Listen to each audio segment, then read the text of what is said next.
This is the Startup Pregnant Podcast, episode number 5.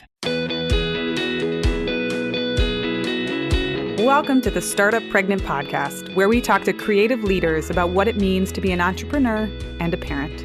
I'm your host, Sarah K. Peck. Today's episode is brought to you by HippoGive. HippoGive is a new app that donates your change by rounding up your everyday transactions to the nearest dollar. It gives that money to the charities and the nonprofits of your choosing. If you've been wanting to donate to the ACLU, Planned Parenthood, or to disaster relief efforts, you can use this app, and it's a piece of cake to start donating. All you need to do is create an account, choose your charities, and then set your weekly donation cap. Head over to the iTunes store and download the HippoGive app so you can get started today. This podcast is made possible by sponsors like you. Consider supporting this podcast with a monthly donation on our Patreon page. Head to patreon.com/startuppregnant. We've got folks who we call our coffee friends who donate the equivalent of a cup of coffee each month to make this show possible. And we're backed by companies we believe in that can help make the lives of busy entrepreneurs and parents a little bit easier. If you want to become one of our company sponsors, head to startuppregnant.com/podcast and get in touch. All right, Startup Pregnant listeners, this episode goes out to all of my ambitious introverts out there. If you have ever struggled to speak up, if you are a quieter person, if you've dealt with any form of social anxiety or depression, we get to talk to an amazing human being who deals with all of this, the introversion, the anxiety, and the ambition. So Morra Aarons-Mele is the author of a book that's just recently come out. It's called Hiding in the Bathroom, an introvert's roadmap to getting out there when you'd rather stay home. In this podcast, we talk about how she quit 10 different jobs because she realized she didn't like the way that work looked. But when she left to set up her own practice and her own consultancy, she felt a sigh of relief because she could show up and work in these new conditions that were so much better for her. It turned out it was the office setting that wasn't working. It wasn't the work. She's got a really impressive resume, too. She is the founder of an award-winning social impact agency called Women Online. And she's created a database of women influencers called the Mission List. Her work in the internet world has gone back quite a ways. She's been an internet marketer and been working with women online since 1999. So fun fact, she helped Hillary Clinton log on for her first internet chat. And she's worked on online campaigns for world leaders and organizations like the United Nations, the Malala Fund, Hillary Clinton for President Obama, for the Bill and Melinda Gates Foundation. She's got a huge history in politics, and she's also got a lot of experience in marketing and online connectivity. In this episode, we talk about her role in speaking up for people who don't always get the first voice. We talk about her 3 pregnancies, her youngest one is now 2, and how she discovered what not just postpartum depression is, but what antenatal depression is. Postpartum depression is really much more commonly known, although we still need to talk a lot more about it. But antenatal depression is so important to talk about because that's when you experience depression during pregnancy. And how do you deal with that? We talk about the surprising challenges she ran into when she became her own boss and how to stay connected to the outside world when you work from home. She's got several rules for reaching out and staying engaged that I just loved hearing from her. And then towards the end of the episode, we talk about what's next for her. What does this book launch mean? And why is she excited and hopeful about it? And what are her dreams, which we realize can be kind of nerve-wracking to say out loud before they've happened. All right, let's dig in. Oh, and one quick note. We recorded this episode just a few weeks before her book came out. So we get a chance to talk to her about what she's excited for and hopeful for right at that moment before you know whether or not what you hope comes true. So take a listen, and then when you get a chance, go check out her book and let's cheer her on and see how well her book is doing now.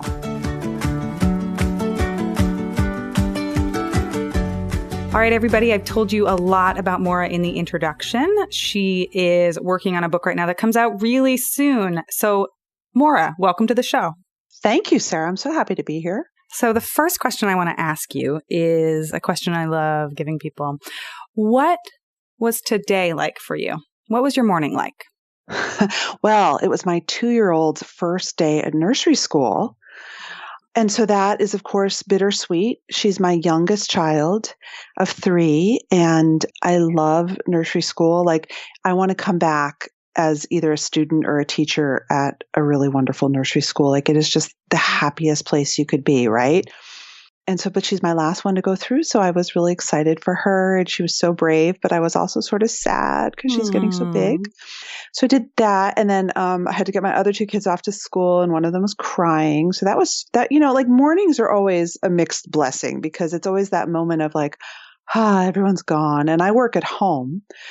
So I'm always sort of happy when everyone's gone, but it's like that sort of 6 to 8 a.m. period that's just about me trying to cram work in because I'm crazy and I'm pre-book launch, and then like, wiping butts and making breakfast and just, like producing, as my friend Julia calls it. So, and then I worked, and I'm on deadline for an article. So I've been scrambling. And I had a client call. It's just, for me, my days are like a melange of a million different things. I love it. I love hearing people's mornings because they're all so different. And it's like, well, what time did you wake? Okay. And then what happened? And then how does this go? And to me, it's just such an indulgence to be able to get a little glimpse. So I want to start by asking you about this book that you've written. You wrote this book. It's called Hiding in the Bathroom. Can you tell me a little bit more about what the title means and why you wrote this book? Yes. So the full title is Hiding in the Bathroom, an Introvert's Roadmap to Getting Out There When You'd Rather Stay Home. I wrote the book because I call myself a hermit entrepreneur. And I have been for many, many years. It's been 11 years since I've worked in an office for someone else. And I've had my business, Women Online, for about 6 years. Before that, I was freelancing and going to graduate school and having babies. I have had this evolution over the past 10 years in which I realized that I need to work in a very specific way in order to not just be happy, but to do the best work I possibly can.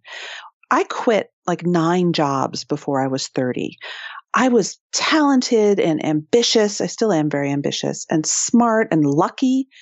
I kept getting great jobs, and then I kept leaving them.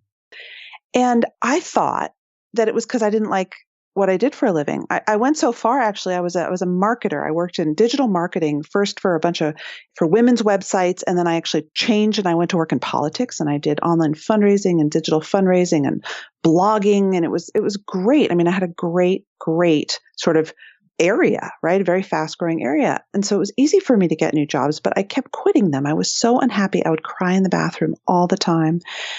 And I thought after I quit, like my 9th job, I was turning 30, I got to go do something else. I actually applied to social work school. I did a total career 180 because I thought, I can't, this isn't for me. Corporate life isn't for me. Digital marketing isn't for me, yada, yada, yada. I applied to graduate school, and to put myself through graduate school, I freelanced. And so I went back to my old customers and clients, and I became a freelance consultant for them. And this amazing thing happened. I loved my work. I couldn't wait to do it. I wanted to work all the time, but I did it on my own terms because I was a freelancer. And I realized it wasn't the work that I did that I hated. It was how I had to do it. I hated having to come and sit under fluorescent lights all day just because someone wanted me to be there. I realized that I'm sort of an extreme introvert, and people stress me out. I can't be with people all day. I like quiet. I need to think. So once I could work in the way that I wanted to, not all the time, because let's be realistic, but most of the time, everything changed. And I wanted to look into that and share that with other people. God, I think that's so amazing because I can identify with that so much. And really? Yes. And people are always surprised. But when I worked back in my architecture days, I just hate those fluorescent lights. I got this like creepy feeling up the back of my neck. I always felt like I was worried about being interrupted because we had an open office environment, because that was like the like, best thing ever, according to nobody. And I found myself constantly like trying to back up into little corners so that I could sit and I could finally have a space to think. And just everything you're saying makes so much sense. It's not just the work, but it's how we work. And I'm just blown away. And I have so many questions for you about this, but What do you think it was about being able to work from home that made it so much better, or not from home? Like, what do your work conditions look like now? Well, so my ideal week, and again, ideal, this is not happening now as I'm launching this book, that's for darn sure, but I like to say I'm like 3 days on, 2 days off, or actually my ideal is 2 days on, 3 days off. So 2 days a week, I'm a consultant. So I travel, right? My clients are all over the place. So what I'll do normally is I have my home base, which is my home office in suburban Boston. And that's that's the command center. My team is all virtual. So everyone who works for me is spread around and we run a totally virtual company. And at least 2 days a week, I might be on a plane, honestly. I'm seeing clients. I'm doing public speaking. I'm doing business development. I'm having lunches. I'm in my Spanx and my makeup and I look like a grown-up professional lady. And I got to say, like, I like that because, like I said, I mean, I am ambitious and I'm not a total recluse. I'm mostly a recluse. I love my work. I love my clients. I like my colleagues. And it gives me a buzz. Like, I love giving a good speech. You definitely get this buzz. But what I found that I really like is that after I, put in a major day, I can come home. I can be in my yoga pants working from my home office on the phone, but not too much, and really have some downtime to sit and do my work and on my own schedule. Mm-hmm. It makes so much sense to me. And I actually think that a huge portion of the population would identify with needing that kind of rhythm or break of when are we always on? When are we medium on? When do we have more slow time or time to actually have extended periods of thought? I just wanted to say one thing. I mean, I do pitch this as for introverts, but I really don't think it's about that. Paul Graham, the legendary venture capitalist, calls it maker time. It's very fundamental to who we are as human beings. It's like we used to play in preschool. It's that time to go deep and figure out how the Play-Doh works. And in a culture where social media is so dominant and the cycle of responsiveness is like a hummingbird, right? It's so fast. No one gets enough of that time. And so I think actually it's really hard for everybody. I couldn't agree more. It's something that like the dying commodity in our culture right now is attention and the ability to have like long chain thought, to think of something for 3 hours and spend time on it and go beyond the superficial idea or the title or the headline. Totally. So when you shifted and you began consultancy and you started working in this new pattern and you found like, wow, it's not the actual work that I don't like, it's the way that it's being done. What surprised you or what was unusual about that new type of work? Like what were some of the new challenges you ran into?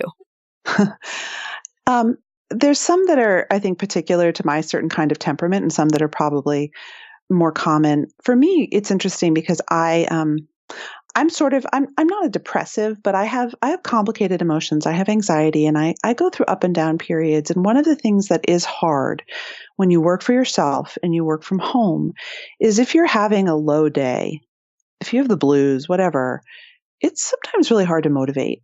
If no one is making you get up and get dressed and get out there, you really have to be motivated and disciplined to break the cycle and get the hell to work. And it took me a lot of years to figure out motivators that would force me to change my mood.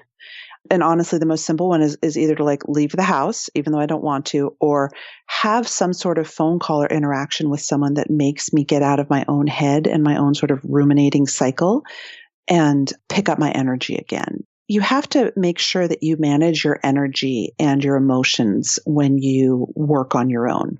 A lot of people I know who make the break to work on their own, they start feeling really depressed and low and they can't figure out why. And I think it is because they're used to sort of external stimulation and the connection with other people to regulate their mood. And when you work by yourself, you don't always have that. So you have to be resourceful in that way.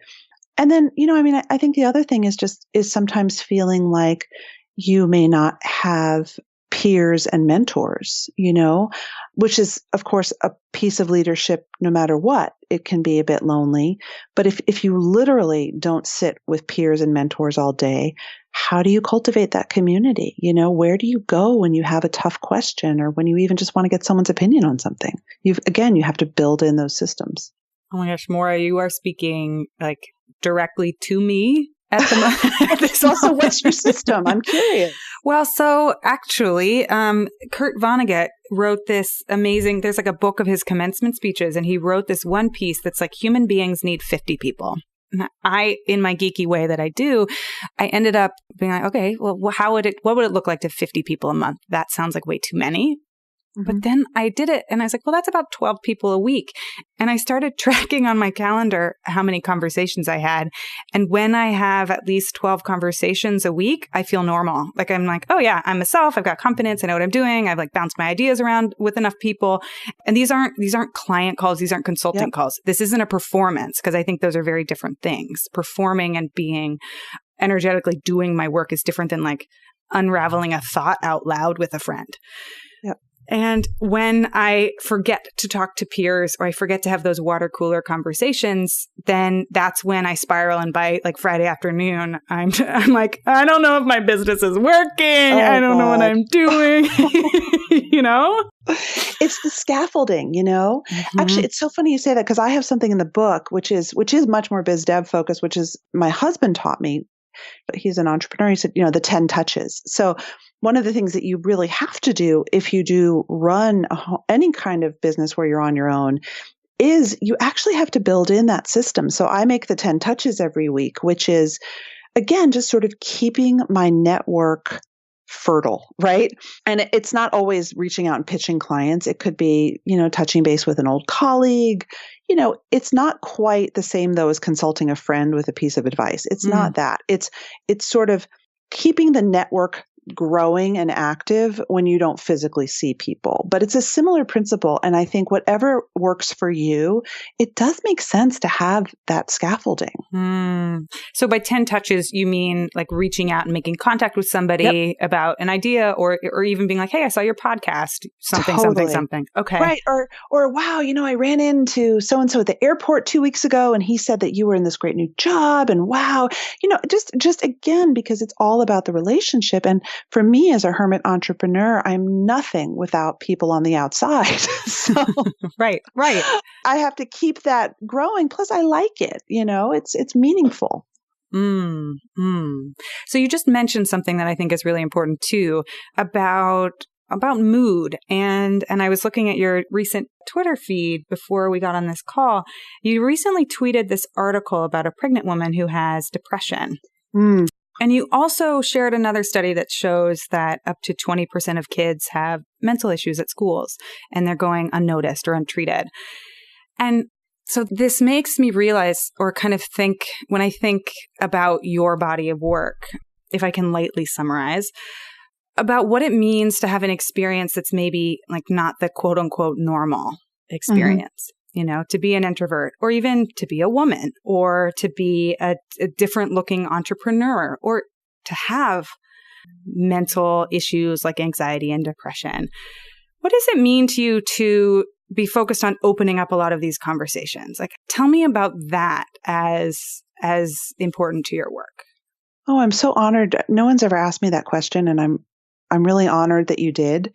Because it's a goal for me, and I'm so happy to be recognized for that. And I'm very, very open about all of my struggles, and it's interesting. My friend Nilofer Merchant just wrote a wonderful book called Only-nes. And I want to suggest it to your listeners too, because she talks about the power that we have as someone who doesn't fit in, whether you are an entrepreneur of color in a place that looks like a bunch of all white guys, or you are an introvert, or you are, lacking a certain credential in a place that expects that credential, but that you have the idea and the skill that entity needs.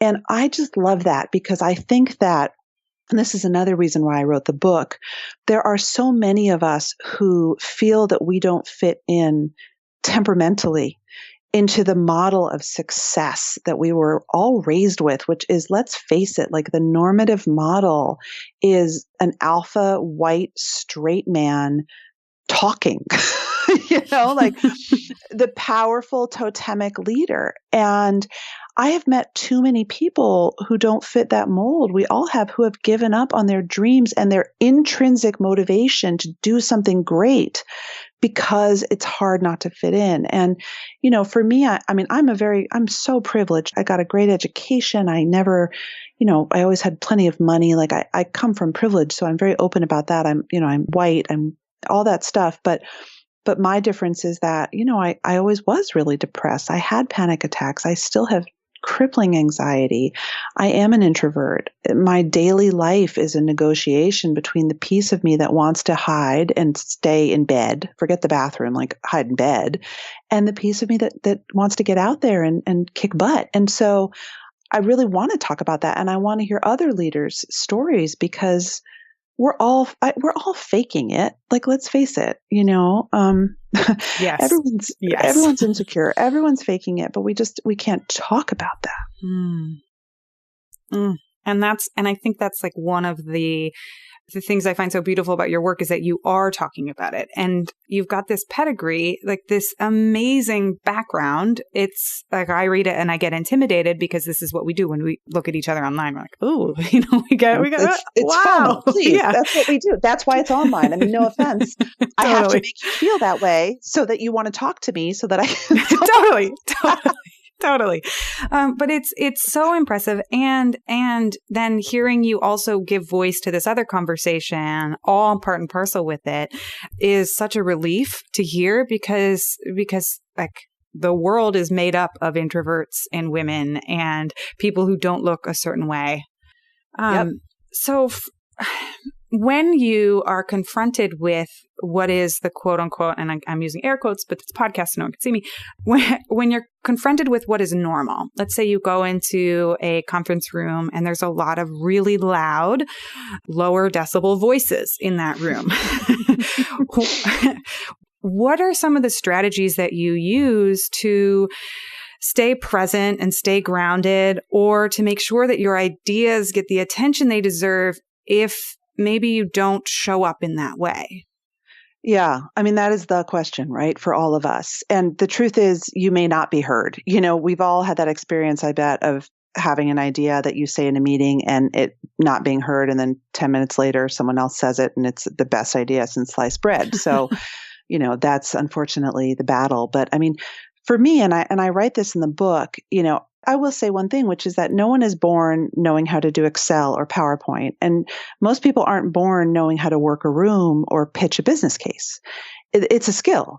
And so I think, first of all, you have to recognize that it's a skill you might have to learn, and you can observe other people. For me, I've always picked role models who I felt like had very special skills when it came to disarming people in a professional setting, wonderful social skills, working a room, selling a piece of business. And I have made it my job to study them.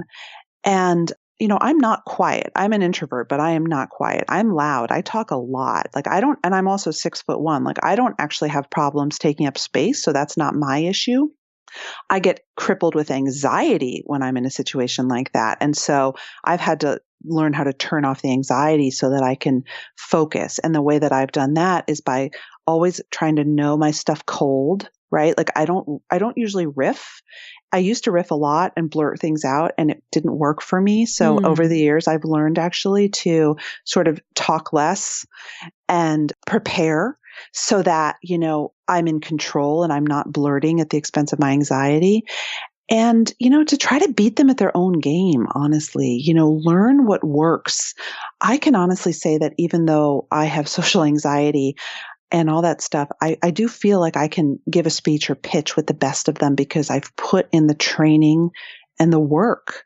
And so, if you're driven to do work that's going to make you get out there, you need to figure out what you're going to say, how you're going to say it, what works, and practice, honestly. Mm-hmm. Who are some of your role models? It's funny. My husband is one of my huge role models, and I feel so lucky actually, because of that. I met him at work. We both worked in politics, so we do very similar stuff. And so he taught me over the years. I would just watch him in action, and he is just has a wonderful way. So I've learned that my very first boss, my second boss, actually, Betty Hudson, who was, she's 6'2", so she's actually taller than me, which is really, let's face it, that's tough. And she was a cheerleader. So imagine being a 6'2" cheerleader at the Wow. University of Georgia, right? I learned from her. That woman was incredible. She just had this self-deprecating charm and style, and she could just put everyone at ease. And then I've also learned that I have this sort of passion because I really like what I do. And I don't, like I don't work on Wall Street. Like I work mostly with nonprofits that support women. So I feel like I'm really honored to do my work. And so I've also learned over the years that I can own my passion, and that some people might actually find that off-putting or diminishing because it's not sort of like an alpha male stance when you're selling, but that what I'm selling, I have to sell like myself. And it means that I like my work, and I want to do a good job for you. And I may leave money on the table sometimes when I negotiate, but I sort of have to negotiate like myself. I can't put on, a fake persona. So it's this interesting mix of finding role models, but also understanding your true value, your only-nes, Nilofer would call it, and how you can make that in a way that people say, oh man, I need this person in my life. I love that. I love that idea of, no, this is how I show up, right? I may not get the most dollars from this particular deal, but I'm showing up as me, which makes me feel better about the whole process and maybe gets you more results because you're showing up as you. That's really great. Well, it's funny. I have a great interview in the book with a woman named Courtney Nichols Gould, who co-founded this company, Smarty Pants Vitamins, which I don't know if you've had them. They're delicious. And she used to be a media salesperson in Silicon Alley in the late 90s. And she was an amazing salesperson. She sold ad space on websites, and she would take her clients to strip clubs. She'd take them to steakhouses and strip clubs because that's what people did. And she wanted to be the top salesperson. And that's how she was taught to do it. And I can so relate to that because when we're young and ambitious, of course, we follow what we're taught, right? And if the best salespeople in your company take people out to strip clubs, then maybe that's what you're going to do. And it's only over time, now 20 plus years later, that she said she always felt awful about it. One day she woke up and she just thought, I can't do this. This is not who I am. This is terrible. She had to learn over time to sell like herself, to sell in a way that really brought a true value, that was a partnership. She spent a lot of years maybe even leaving money on the table as she perfected it. I certainly did. But in the end, you can't do something that makes you feel icky. Mm-hmm. No? Yeah. Okay, so I want to shift and ask you about your journey in parenting. You mentioned your kids at the beginning of our conversation. Can you tell us a bit about your journey to becoming a parent and what that entailed, especially as it wove through starting your own consultancy? Yeah. I think that everyone's journey is different, and you never know if when you look back, you think, oh gosh, if I had only known. I got pregnant with my first son right when the Great Recession happened. So in the spring of 2008, when things were really bad, into that summer. And I was just finishing graduate school, and it was a really insecure time. I didn't have a job. I had these big plans. I still wanted to finish. I did a joint degree. I wanted to finish my social work degree. I was in this, I'm going to change my life mode still. My husband owned a small business. His business really suffered. It was the Great Recession. My parents lost a lot of money. Everyone lost so much money. And I was really anxious, and I had always been prone to depression. I had been through a couple clinical depressions. I went into a terrible, probably my worst ever clinical depression when I was pregnant with my first son, starting at about 2 months in. And to this day, it's one of the most painful things for me to remember because I was pregnant, and I remember, when you're pregnant, everyone's like, oh my They squeal, right? We Yeah. squeal because we're so happy. And I was married and I was young. I was like, everyone should be so happy that this young, married, happy woman is pregnant. And so everyone would squeal and I would want to scream. Mm-hmm. I don't want this babe. I was in such a state. And it was really terrible. And luckily, I got help. I went on Prozac. And by the time I was well into my second trimester, it had really resolved, I would say. And I was able to sort of carry out the pregnancy in a good state and, had my son. And it was wonderful. But that's a really profoundly life-changing experience. And so I've always, tried to be an advocate for post and antenatal depression. I had antenatal, which means when you're pregnant, depression. Mm-hmm. You hear a lot about PPD, but you don't hear a lot about what it's like to be pregnant and depressed. And it's really bad. So if there's anyone out there who is going through that, please get help, talk to your doctor because you don't, it sounds silly, but you don't want that. So anyway, that was hard. And then, but I was also very lucky in that I didn't have a job when my son was born. And so I freelanced and I was able to spend a lot of time with him. And it was great. It was such a gift. My second son came very quickly after my first, and I was working a lot more by then. And my father was dying of cancer. So my father died when I was 8 months pregnant with my second son.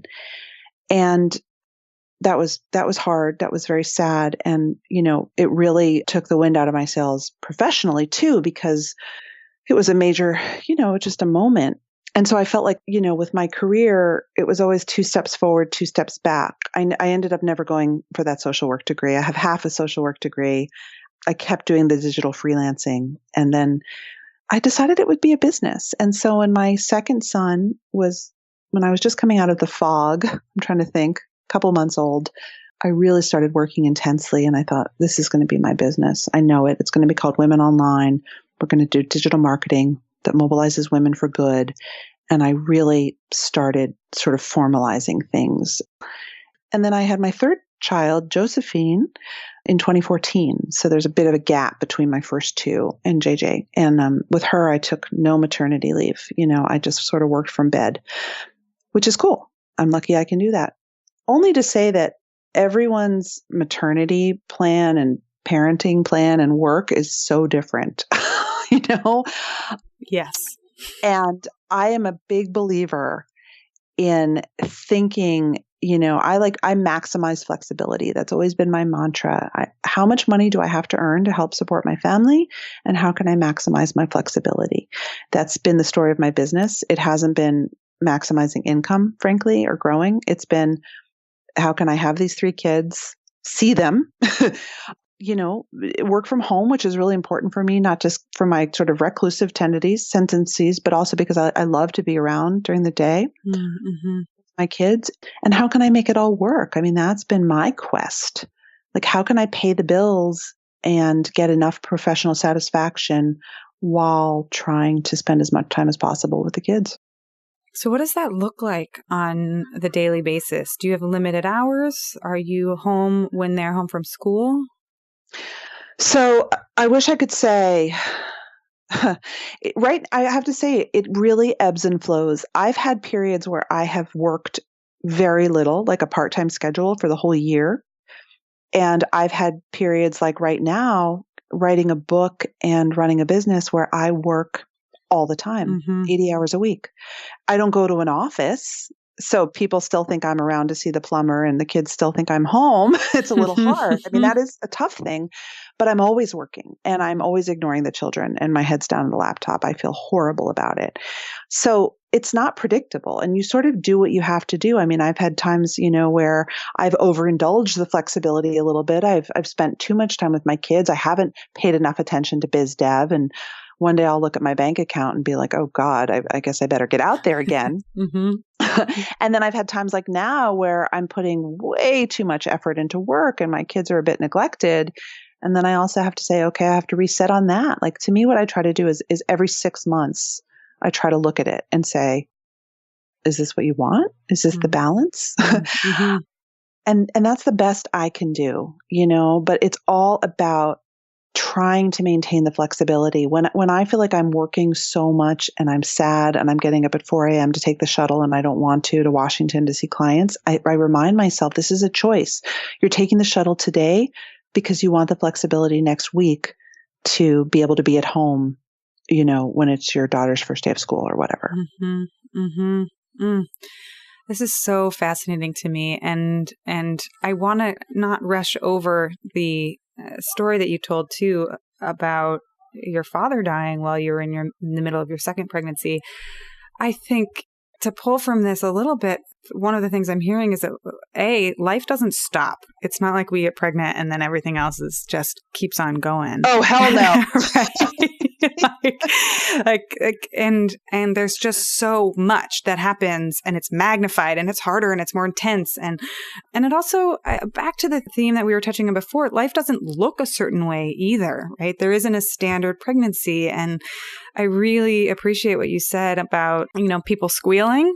And that, what else do they touch your bump, right? They're like, let me touch your belly. You're like, no, actually, no, like, don't touch me. Yes.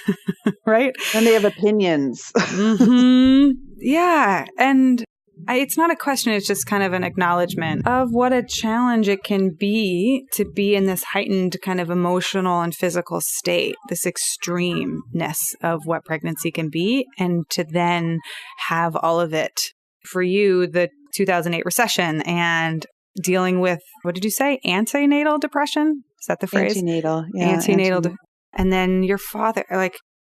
Well, but look, I'm very privileged. I mean, everyone has some version of this. And I think what worries me now about the parenting culture is that, and I can so appreciate this as an ambitious overachiever who wants to study everything and know everything, is that, I see women who are younger than me who just want to study and know everything. And if they only plan hard enough, it's all going to work out. And we just know that that's not how life is, and it's like you just want to just tell them it's going to be okay, but you don't know how it's going to look in 10 months. Yeah. You don't know who you're going to be. No. Oh, no. It's one of the most terrifying prospects, actually. That's, at least in my experience, was like, well, and I'm a planner. And then I'm going to do this, and then I'm going to have 40 hours to do this. And you just get confronted with, oh, actually I have 4. And this week I have 12. Right. And I'm so tired. Yeah. I mean, let's face it. But I will say, I think that the positive is that, working moms and working dads, but let's face it, working moms are the most efficient people in the world. Like I feel like, and especially now that my youngest is 2 and she sleeps through the night, like I am on fire. I am like a creative energy machine. So, and I wasn't like that before I had kids. I wasted so much time. So I don't know. I mean, I feel like it's a wonderful process once you come out the other end, but you sort of have to give yourself a break when you have an infant or a young child baby who doesn't sleep. You got to give yourself a break. I think that's so important. You have to, because you're literally not sleeping. And that is the equivalent of a mental illness, is like, if you don't sleep for long enough, you are crazy. It's all in the same. Or you feel crazy. But this is related to something you said before we got on the podcast. We were chatting a bit before you got on, and you were talking about, here you are at the precipice of this book coming out. It's actually coming out in 2 weeks, right? It's really soon. Sorry if that makes you nervous. I'm like, wait, so tell me, what are you feeling? What's that? I don't want to curse it. I'm like, oh God, if I talk about it, will it be bad karma? But I and I'm sure you can relate to this, and your listeners can relate to this. I've worked hard on this book, and I wrote it for a reason. And people would always ask me, like, why are you writing the book? Don't you have enough to do? And I would just be like, I don't know. I just have to, I need to write this book. It's the time. And I actually sat down last weekend. I was like, why did I write this damn book? And why did I not just write it? Why am I spending all this time and money marketing it? It's like a full-time job. Let me tell you, it is a full-time job. Mm-hmm. Why am I doing this? And as women, it's really hard to say I'm doing it because I want recognition. I want renown. I want to get invited to ask to be on podcasts and speak, that makes me feel arrogant. Like that doesn't make me feel good. But I think that's part of it for sure. And do I want to give high paid speeches? Like, what if my life changes? Is that really what I want? And so right now I'm sort of in this phase where I don't know what's going to happen. I love my life and my day job, but I wrote this book. Like, what's going to happen? And I think it's scary, but it's also really interesting for people who are thinking about a startup, starting a business, starting any kind of new venture. Like, why intrinsically are you doing this? And what will happen if you achieve your dream? Like, what if you become rich and famous? Imagine. It's sort of a funny thing even to say, but I don't know. I never, my business was always such a slow growth business. I sort of know exactly what it's going to do. Like, it doesn't really have many surprises. And so the idea of a book, which may not do anything, but might have a surprise is really fun. Oh, what a cool space to be in, to be at the precipice of it, right? It's like something new, and you don't, like, at some point there's this is a leap of faith that happens across entrepreneurship, across parenting, across like writing a book, which is huge, where you kind of have to let it go and put it out in the world and say, I don't actually know, like I can't control. And I've had so many friends where their book comes out and there's a natural disaster, there's an event, there's an election. And businesses too, you don't always have control. And that's really hard. And I had something happen to me the other day where I tried so hard. I got a real sort of PR victory, and then it was snatched away from me and there was nothing I could do about it. And it sucked, And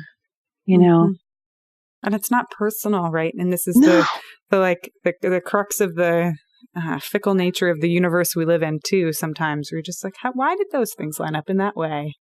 Interesting. Yep. Okay. So Morra, where can people find you and find out about your book and tell you how great you are? Oh, that's so nice. Well, they can find me at hidinginthebathroom.com or on my website, womenandwork.com. That's WOMENAND work.com, or on Twitter at Morra AM, MORRAAM. And if you go to hidinginthebathroom.com, you can sign up for my email list, and I'll tell you where I'll be and when. And I'd love to hear from people also if they are ambitious introverts and, thinking about their career. I find it an endlessly fascinating topic, and I would love to learn from your listeners. Will do. They're an amazing bunch of people, and I've had so many good conversations. We have a Facebook group for the Startup Pregnant folks, and it's just so great to have kind of like a sister tribe of women who talk honestly about things. Like I feel that way when I read some of your tweets where I'm like, thank God someone said something. And that's how I feel about your book too. I'm like, yep, I've done that. Totally. We've all done it. And that's the other thing, just one last piece of advice is I'm just a huge believer in having a new moms group where you don't have to fake it. Yes. Where like, if you need to cry, you can cry. If you need to cry more than once a day, you can cry. Right? Like that's the thing. Because the tears, I always feel like they're just up to your chin, right? Like I always feel like they were, or like up to my cheekbones. They were just right there. And like it didn't take very much. Like I would read like a beautiful piece of writing and it would just like, they'd spill over. And I was like, well, this is just me on hormones, guys. Like, and no sleep. Yeah. Yep. Oh, Morra, it's so great to talk to you. I'm so glad we got to schedule this and put this together. Thank you. Oh, thank you, Sarah.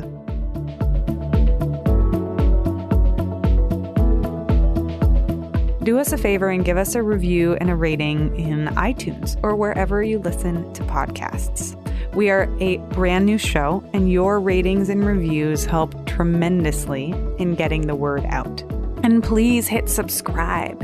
If you want to tell your friends about it, share our website, startuppregnant.com. I also want to give a huge thank you and shout out to our show sponsors, Aeroflow Breast Pumps, Taskerly, Meet Edgar, Hippo Give, Fast Rope Labs, and Think Clearly. You guys made this show possible. One of the reasons this podcast exists in the first place is because we put out a call for sponsorships, and we were overwhelmed by the response that we got. If you want to back us, head to patreon.com/startuppregnant and become a sponsor. We have folks who contribute a few dollars a month, to much more, and we would love to have your support. Our next goal is to back all of season 2. So if you like what you hear and you like the stories that we're sharing and you think it's important that we build this, please leave a review on iTunes, hit subscribe, head over to our Patreon page. Basically, tell us that you want more of this and we will keep doing it. There are also all sorts of fun prizes and things you can get for backing at various levels of sponsorship. So if that's your jam, please do so and tell your friends about the show. That's all for today.